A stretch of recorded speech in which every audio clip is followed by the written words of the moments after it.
자동차를 사실 때나 또 자동차를 시승하실 때, 개인적으로 하실 때도 이 휠베이스를 되게 중요하게 보셔야 됩니다. 왜 휠베이스를 중요하게 봐야 되냐면 휠베이스가 자동차를 선택하는데 매우 중요한 수치인 게 딱 두 가지 요소가 있어요. 첫 번째는 앞차축과 뒷차축의 중심의 거리니까 휠베이스가 실내 공간을 좌우하는 척도입니다. 자, 왜 그러냐면 네. 두 휠을 연결하는 게 앞축이고 네. 뒤에 두 휠을 연게 뒤축이란 말이죠. 네. 앞 실내 공간이 앞축을 넘어갈 수가 없어요. 그렇죠. 근데 뒤축 위에 뒷시트를 놔둘 수가 없어요. 그렇죠. 그러니까 앞축, 뒤축 사이에 실내 공간이 형성된단 말이죠. 네. 그러니까 굉장히 실내 공간을 형성하는 키 팩터인 거예요. 네. 그러면 패밀리카로 만약에 써야 된다 그러면 최소 2.8m가 넘어가야 됩니다. 네. 혼자서 탄다 그러면 2.8m 아래를 선택하셔도 돼요. 그러니까 패밀리카의 최소 기준이 2.8m로 보시면 무난합니다. 그리고 좀 넉넉하게 타시려면 2.9m, 널널하게 타시려면 3m나 그 이상을 선택하시면 돼요. 이 재원을 꼭 보셔야 됩니다. 내가 패밀리카로 사야 되는데 아우 휠베이스가 2.4인 걸 샀어. 2.4? 누가 있어? 뭐가 2.4지? 여 공간에도 누가 있어? 있어요. 저 허감도 미니 미니가 2.43인가요? 2.49야 또? 2.5가 약간 안 되네요. 네. 이런 거 선택을 하면 가족은 나 몰라란다. 근데 이제 싱글이니까 네, 가능하죠. 그래서 저희가 드리는 기준이 패밀리카로 쓰신다 그러면 무조건 2.8 이상에서 고르셔야 돼요. 이게 굉장히 중요한 포인트입니다. SUV든 세단이든 2.8 아래, 2.7 대는 불편이 많습니다. 못 쓰는 건 아닌데 불편이 많다. 그리고 가장 적당한 사이즈가 2.9 정도가 제일 적당하다. 2.9가 뭐가 있냐면 2.895 그랜저가 딱 그 정도 사이즈고 아이오닉 6가 2.95 네. EV6가 2.9 뭐 딱 이래요. 그 정도가 좋다. 3m 정도 되면은 대형 세단이죠. 좋은데 뭐가 문제냐면 좁은 지하 주차장 들어가기가 너무 불편하고 회전 반경이 너무 커져요. 유턴 한 번 하기 힘들죠. 한 번에. 힘들어요. 그러니까 여러분들이 왜 최소 회전 반경 구하는 공식 있잖아요. 어떻게 구합니까, 김대관님? 앞바퀴의 조향각, 맥스 조향각을 삼각함수 써가지고 계산하면 되죠. 그렇죠. 네. 거기에다가 어떤 상수가 들어가요? 휠베이스가 들어가죠. 휠베이스가 네. 되게 중요하게 역할을 합니다. 휠베이스가 길면 네.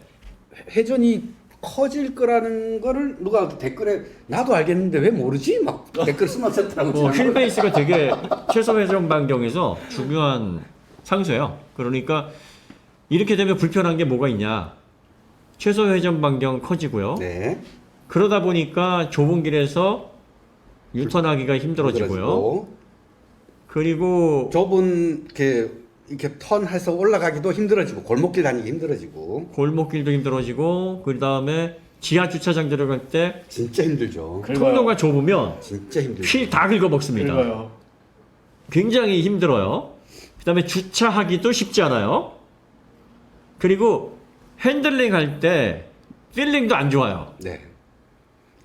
앞을 돌렸는데 네. 뒤가 바로 안 따라주고 늦게 따라. 앞은 오늘 돌아갔는데 뒤는 내일 올 것 같은 느낌입니다. 네, 그런 차이점이 있습니다. 그러니까 공간을 위해서 포기할 게 많은 거예요. 휠베이스가 커지면. 대신 휠베이스가 작아지면 공간만 포기하지만 많은 장점을 얻을 수가 있어요. 네. 그러니까 첫 번째 요소가 공간이고 두 번째가 제일 중요합니다. 두 번째가 제일 중요한 게 뭐냐면 휠베이스의 사이즈를 보고 차의 성격을 판단하셔야 돼요. 주행성, 핸들링은 휠베이스 보고 판단하시는 거예요. 브랜드 보고 판단하시는 게 아니라 휠베이스를 보시면 대충 이 차가 핸들링이 어떻겠구나라는 게 나옵니다. 잘 생각해 보세요. 핸들링 좋더라고 유명한 차들이 휠베이스 사이즈가 다 어느 정도 사이즈냐면 2600 몇십? 2600? 2600에서 2700 사이에요. 네, 네, 2800이 안 넘습니다. 네. 대부분 2.7m 정도가 대중차 5도어든 뭐 4도어든 소형차 컴팩트한 사이즈에서는 황금 비율에 가까운 비율이다 얘기를 해요. 원래는 뭐 로드스터나 스파이더 같은 차에 한 2.4m 떼면은 진짜 핸들링 끝내준다라고 얘기를 하는데, 4도어라든지 뭐 5도어 해치백 같은 경우에는요, 딱 2.7m 정도에서 뭐 2.65, 2.75 그 사이를 정말 핸들링 좋은 차라고 얘기를 합니다. 대부분 차들 한번 보세요. 폴포, 아반떼 N, 벨로스터 N, i30, i30 N. i30가 아반떼보다 조금 더 작지 않아? 그렇죠.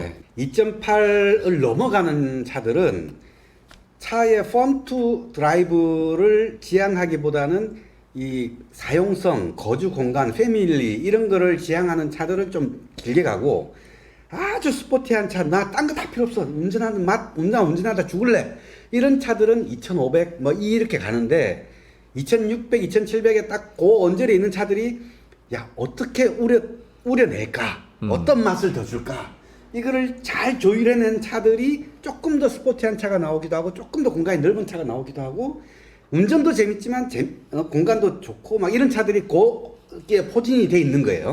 네. i30가 2650. 오, 되게 짧네. 짧아요. 네. 그러면 이건 진짜 핸들링이 좋을 수밖에 없어요. 그러니까. 우리가 그래서 i30 N9이었죠 그때. 그렇죠. 네, 정말 기가 막히다 그랬어요. 음. 근데 이게 i30가 워낙 잘 만든 차라서가 아니라 원래 이런 휠베이스를 가지고 있으면 차가 좋을 수밖에 핸들링이 없어요. 좋을 수밖에 좋을 없어요. 이게 구조적으로 그렇습니다. 그래서 해치백들을 가지고 자꾸 핫해치 만드는 거예요. 그러니까요. 예전에 그 푸조에서도 뭐 205 같은 거 이런 모델들을 왜 만들어서 명차로 이름을 날렸냐면 휠베이스가 짧아요. 휠베이스가 짧으면 물리적으로 차가 스포츠성이 좋을 수밖에 없습니다. 회도성에 있어서 결정적으로 운동성이 좋아집니다. 그러니까 이 앞차축과 뒷차축의 거리가 물리 법칙에서 회도성에 미치는 영향력이 제일 큽니다.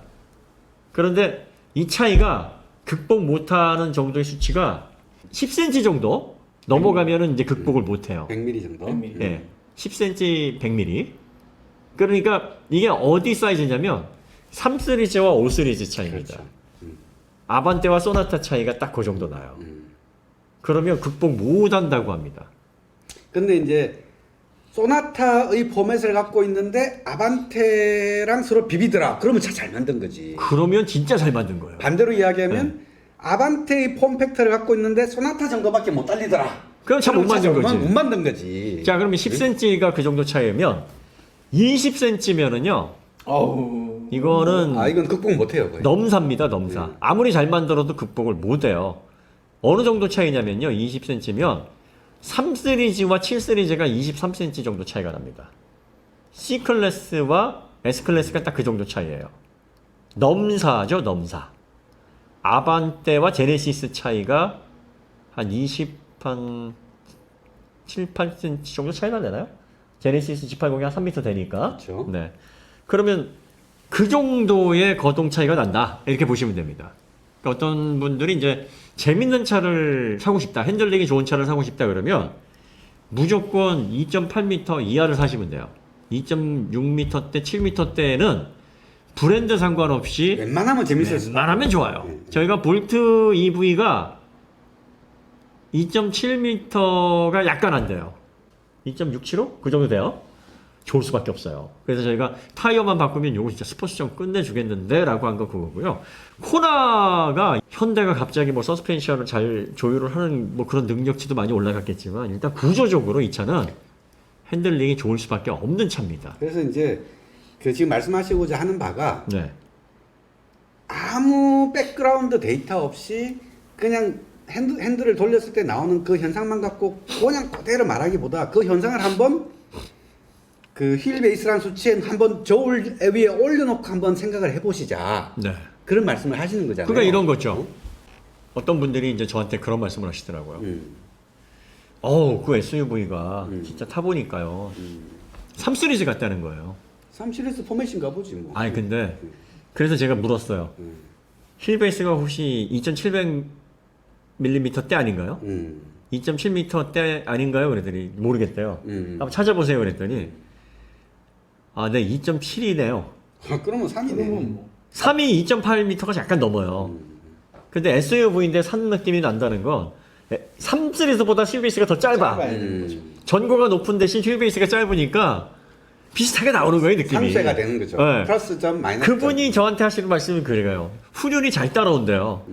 휠베이스가 짧으니까 잘 따라오죠. 그러니까 제가 네. 코나 EV 3년 반 오너였지 않습니까? 네. 정말 제가 항상 감탄하는 게 뭐냐면 아니 SUV가 코너링이 기가 막혀요. 근데 아, 코나가 2,600이에요? 네. 이러면 이건 진짜 그러니까. 이게 안 좋을 수가 없어요. 그러니까 웬만한 2,600이면 거 좋다니까요? 거의 핸들링 머신이에요, 이거.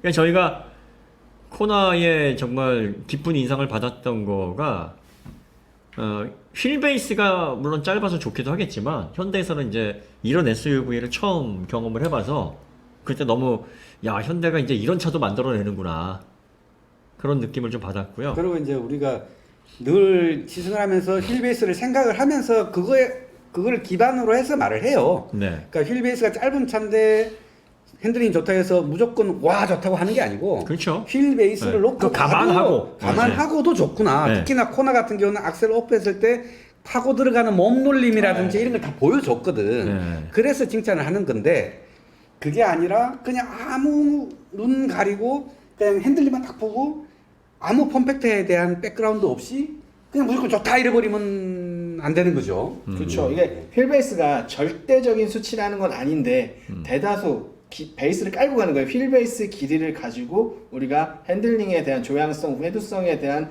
베이스를 파악할 수 있고 WRC나 뭐 이런 데서 맹위를 떨치는 차들 i20 이런 차들 보면은 뭐 2.6m가 채 안 되는 네. 소형차들이에요. 그러니까 핸들링이 좋은 요소가 휠베이스 사이즈를 보시면 된다. 네. 네. 그래서 간혹 가다가 이제 아이오닉 5의 핸들링이 좋은가요? 이렇게 얘기를 하세요. 아이오닉 5의 핸들링이 네. 좋은가? 그 네. 제가 뭐라고 말씀드리냐면 휠베이스를 감안해서 말씀드릴까요? 아니면 휠베이스를 감안하지 말고 말씀을 드릴까요?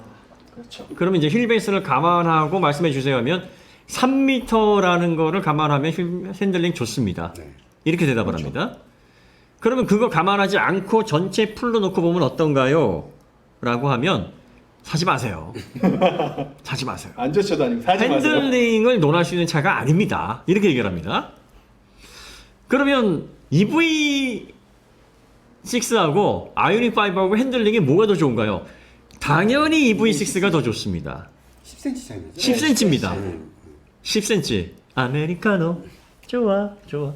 예. 10cm는요, 같은 베이스잖아요. EGMP잖아요. 네, 같은 플랫폼.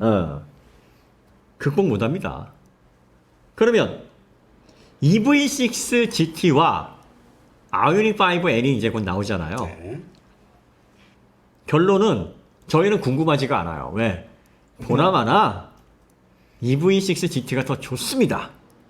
핸들링이. 핸들링이. 그럴 수밖에 없어. 그렇죠. 그런데 만약에 비슷하거나 아이오닉 5N이 좋다. IN5을 참 잘 만들면 EV6 GT만큼 나올 거예요. 근데 더 좋게 나오면 현대가 약 빨고 하는 건데 그렇지. 응. 그럴 가능성은 없다. 그러니까 같이 서킷을 돌리면요. EV6 GT가 더 빠릅니다. 그러니까 이제 아마 전고를 더 낮추고 뭐 뒤쪽에 다운포스를 더 일으키면서 그래서 이제 현대가 뭘 만들었냐면 ETVTC를 그래서 만든 것 같아. 그렇죠. ETVTC가 토크 벡터링 바이 트윈 크러치 뭔가 플러스 이거를 알파를 주겠죠. 10cm를 극복을 해야 돼. 그러니까. 10cm를 극복을 해야 되고 아이닉6N도 5cm를 극복을 해야 돼요. 그렇죠. 그런데 기아한테 지면 안 되잖아요.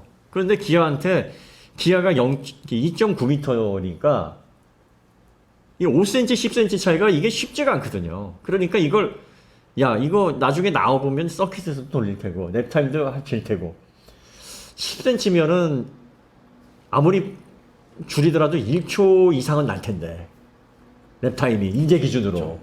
그럼 이걸 뭘로 줄일까? ETVTC 같은 걸 넣어야 되겠구나. 그렇죠. 그래서 현대 그걸 넣는 거고 기아는 우리 휠베이스가 10cm가 짧으니까 괜찮아. 비빌 수 있어. 없어도 돼. 이게 그래서 나오는 거예요. 이게 되게 간단한 문제입니다. 나는데 지금 방금 네. 저 우리 빠르세 도리님이 네. 올려보시면 하지만 이 TVTC가 어, 들어간다면 야, 우리 이게 얘기하는 딱 타이밍에 말하는 그 순서 한 순서가 10초 나오네. 차이로 딱 나오시더라고요. 대단하네. 지금. 얘기하고 나서. 이야기하는 네. 동안에 올라왔어. 아, 그치 딜레이가 있으니까. 10초 딜레이를 딜레이가 있으니까. 아이오닉 5를 핸들링 때문에 절대로 사시면 안 돼요. 아이오닉 5는 3m나 되는 휠베이스를 가지고 있습니다. 그러니까 그 엄청난 공간에도 불구하고 이렇게 잘 달리는구나. 그렇죠, 그렇죠. 라는 차원에서 사시면 사시고 나는 나 혼자 탈 텐데 극강의 머신을 원해. 그러면 라고 하면 비교 대상이 약간 이거 살까 이거 살까 할 수 있다는 거죠.